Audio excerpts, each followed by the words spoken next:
জুলাই সনদের ভিত্তিতে ফেব্রুয়ারিতে নির্বাচন, সংসদের উভয় কক্ষে পিআর পদ্ধতি চালু, অবাধ, সুষ্ঠু ও গ্রহণযোগ্য নির্বাচনের লক্ষ্যে লেভেল প্লেইং ফিল্ড, ফ্যাসিস্ট সরকারের সব জুলুম, নির্যাতন, গণহত্যা ও দুর্নীতির বিচার দৃশ্যমান করা এবং স্বৈরাচারের দোসর জাতীয় পার্টি ও 14 দলের কার্যক্রম নিষিদ্ধ করা।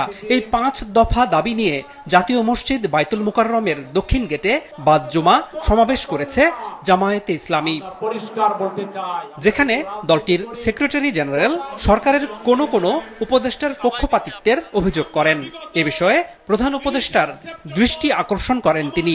প্রধান উপদেষ্টার আন্তরিকতা, প্রচেষ্টার প্রতি আস্থা রেখে আমরা বলতে চাই, একদিকে আপনি যেমন সরকারের প্রধান, অন্যদিকে আপনি জাতীয় ঐক্যমত্য কমিশনেরও প্রধান।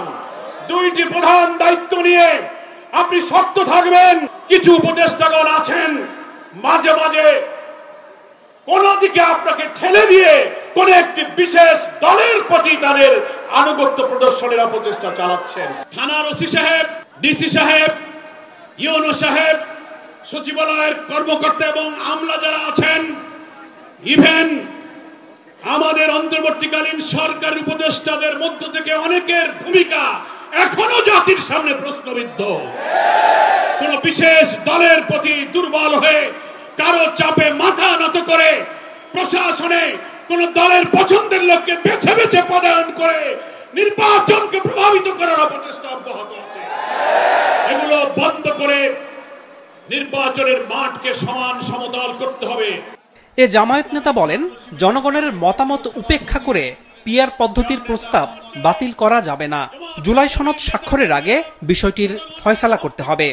সরকারের কাছে, ঐক্যমত্য কমিশনের কাছে বলবো, জুলাই সনদ স্বাক্ষরের সময়ের আগে আপনারা পিআর পদ্ধতির ব্যাপারে একমত হয়ে জাতির আকাঙ্ক্ষাকে আপনারা বাস্তবায়ন করুন। গণভোটের মধ্যে পিআরের প্রস্তাবকে অন্তর্ভুক্ত করতে হবে।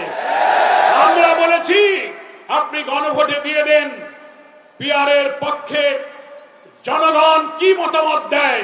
জনগণ যদি পিআরের পক্ষে মত দেয়, সকল দলকে সেটা মানতে হবে। যদি অধিকাংশ মানুষ পিআর পদ্ধতি না মানে, আমরা জামাত ইসলামী সে প্রস্তাব মেনে নেব।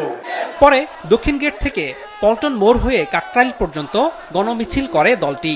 একই দাবিতে আগামী রোববার দেশের সব জেলা প্রশাসক বরাবর স্মারকলিপি দেবে জামায়াত।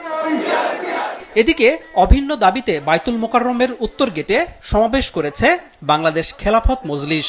দলটির আমির নির্বাচনের আগে গণভোটের দাবি জানান। রাষ্ট্রপতির আদেশের মাধ্যমে প্রাথমিক জুলাই সনদের আইনি ভিত্তির প্রাথমিক মর্যাদা প্রদান করতে হবে। এরপরে আগামী জাতীয় নির্বাচনের উল্লেখযোগ্য পূর্ব সময়ে একটা যৌক্তিক সময় হাতে রেখে গণভোটের মাধ্যমে জুলাই সনদকে গণভিত্তি এবং রাষ্ট্রীয় আইনি ভিত্তি প্রদান করতে হবে। সেই জুলাই সনদের ভিত্তিতেই ত্রয়োদশ জাতীয় সংসদ নির্বাচন অনুষ্ঠিত হতে হবে। এর কোন ব্যত্যয় বাংলার মানুষ মানবে না, জুলাই যোদ্ধারা মানবে না। প্রয়োজনে আবার রাস্তায় নামবে, আবার যুদ্ধ হবে। সমাবেশ শেষে গণমিছিল করে দলটি। তারাও রোববার একই দাবিতে জেলা প্রশাসক বরাবর স্মারকলিপি দেওয়ার কর্মসূচি দিয়েছে। আনোয়ার হোসেন, মাছরাঙা সংবাদ, ঢাকা।